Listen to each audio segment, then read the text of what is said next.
A place where life should be impossible. Imagine a place where the weight of the world is quite literally on your shoulders.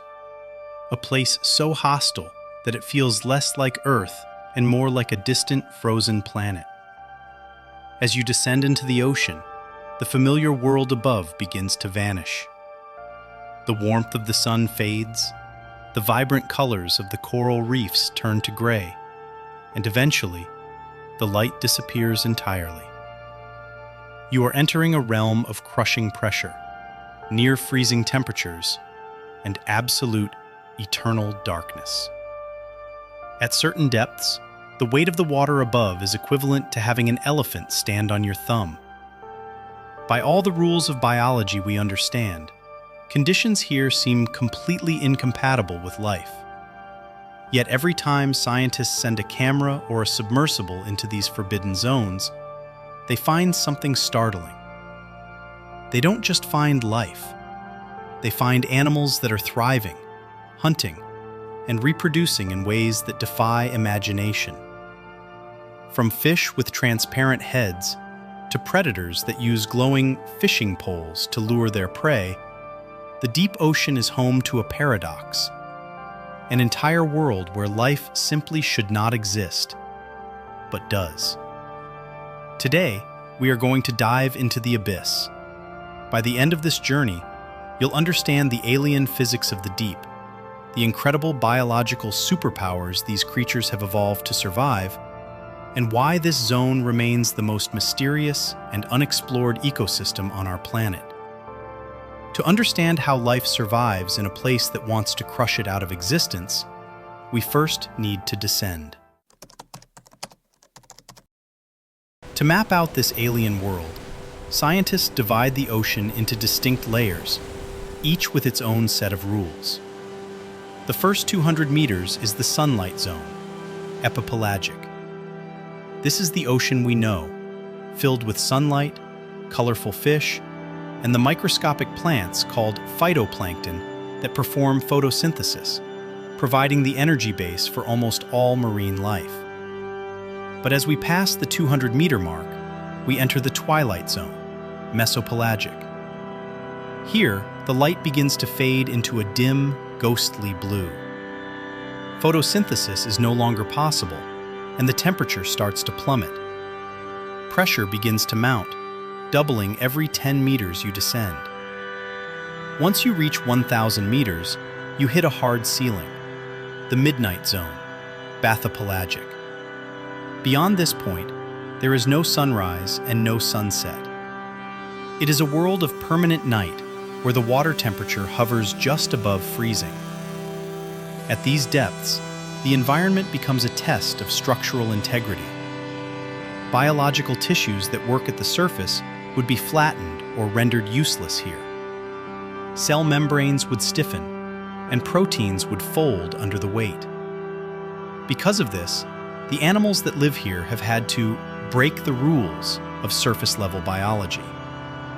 Survival strategies become extreme, and the further we go, the more the creatures resemble something out of a science fiction movie. And this is where the ocean begins to break the rules of life.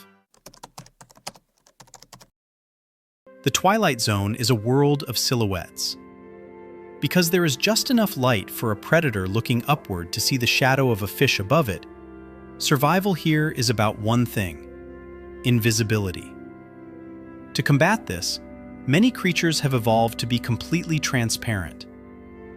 The glass squid and the glass octopus are masters of this craft, their bodies allowing what little light remains to pass right through them like a window. However, transparency isn't always enough. Many predators here use bioluminescence, living light, not just to see, but to hide. Some fish use a technique called counter-illumination.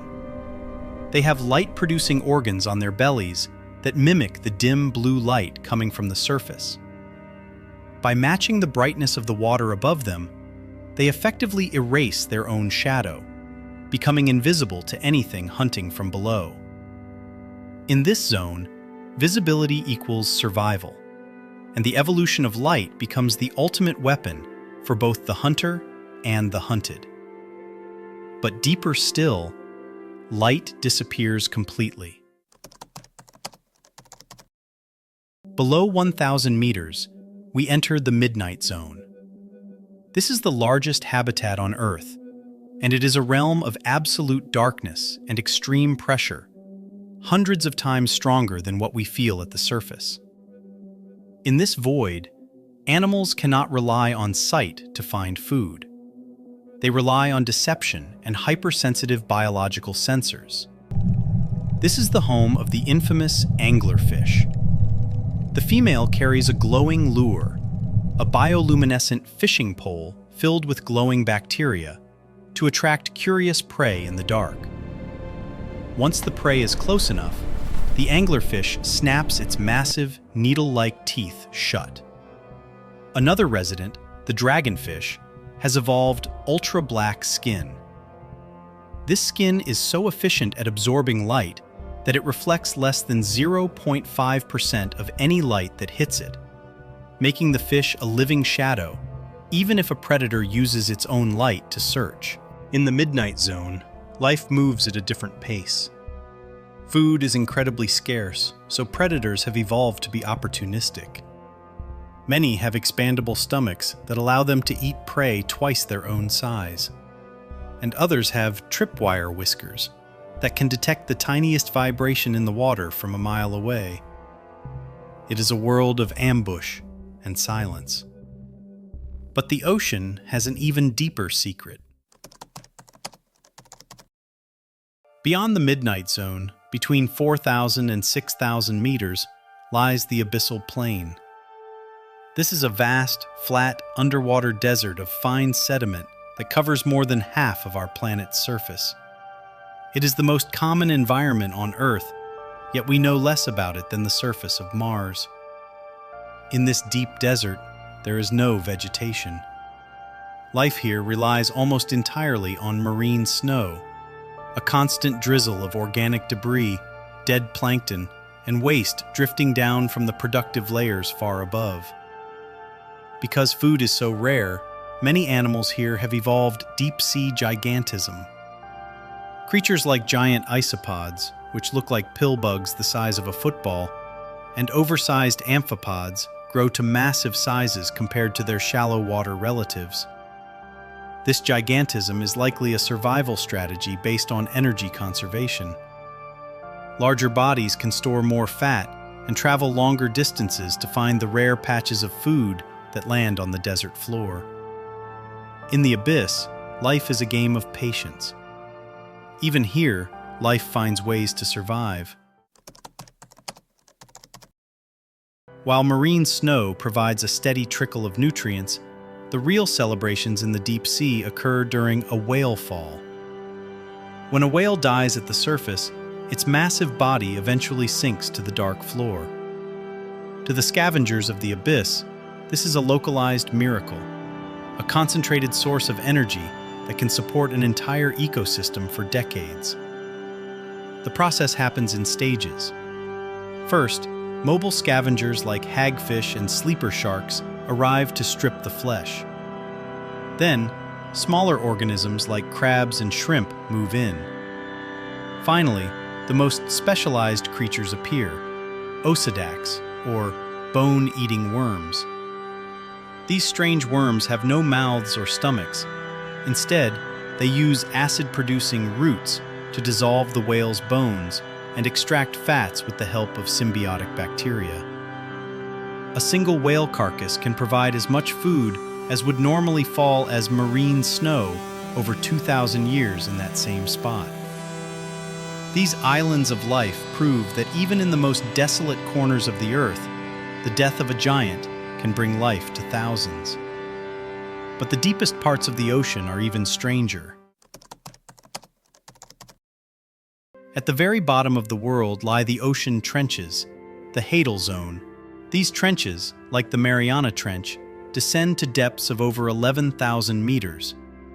Here, the pressure exceeds 1,000 times surface pressure, roughly the same as having a Boeing 747 balanced on your big toe. For a long time, scientists thought life at these depths was impossible. But in 2014, they discovered the Mariana snailfish thriving at 8,000 meters. These fish have evolved a unique cellular chemistry. They use a molecule called TMAO, trimethylamine N-oxide, that prevents their proteins from being crushed and their cell membranes from collapsing under the weight of the water. The Hadal zone is like Mount Everest in reverse. It is an environment of such extreme isolation that each trench often has its own unique species that exist nowhere else on Earth. If life can exist here, at the absolute limit of planetary physics, it raises a profound question. Where else might it survive? So, how does it all work? The science of deep-sea survival is a masterpiece of evolution. First, there is the mechanical adaptation. Many deep-sea fish have bones that are soft and flexible, and they lack air-filled swim bladders that would implode under pressure. Instead, they use oil or jelly-like flesh to stay buoyant. Second is metabolic efficiency. In a world where your next meal might be weeks away, you cannot afford to waste energy. Deep-sea creatures often have incredibly slow metabolisms and can live for over a century. The Greenland shark, for example, can live for up to 400 years. Their bodies are built for endurance, not speed. Finally, there is the mastery of bioluminescence, used for everything from luring prey to finding a mate in a void where you might be the only two of your kind for miles. Evolution in the deep has been shaped entirely by two things: scarcity and the weight of the world. Despite our advanced technology, more than 80% of the ocean remains unexplored. We have better maps of the surface of the moon than we do of our own sea floor. Every time an expedition sends a remote-operated vehicle, ROV, into the deep, we discover species that are new to science, sometimes dozens in a single dive. Many of these organisms are so fragile, made of delicate gels and fine filaments, that they literally disintegrate if brought to the surface. We can only study them in their natural habitat. There are still massive mysteries unresolved. How do they communicate across such vast distances? How do they navigate in total darkness? The deep ocean remains one of Earth's last true frontiers, a place that reminds us that we are still guests on a planet we barely understand. The deep ocean challenges everything we think we know about life. It proves that nature doesn't see impossible conditions. It only sees a new set of rules to play by. Extreme pressure, absolute darkness, and freezing cold should prevent survival. Yet evolution has produced solutions that are as beautiful as they are alien. These deepest zones remind us that life is far more resilient than we give it credit for. Understanding these creatures isn't just about marine biology. It's about understanding the limits of life itself. The adaptations we see in the Mariana Trench might even give us a preview of what life could look like on the icy moons of Jupiter or Saturn. The deeper we explore the ocean, the more we realize it was never empty at all. What do you think? Which deep-sea creature or zone surprised you the most? Is it the glowing anglerfish or the bone-eating worms of the whale falls? Let me know in the comments below. If you enjoyed this journey into the abyss, make sure to like and subscribe for more explorations into the most extreme corners of our natural world. Next time, we're heading to the opposite extreme, the highest, thinnest air on Earth. See you there.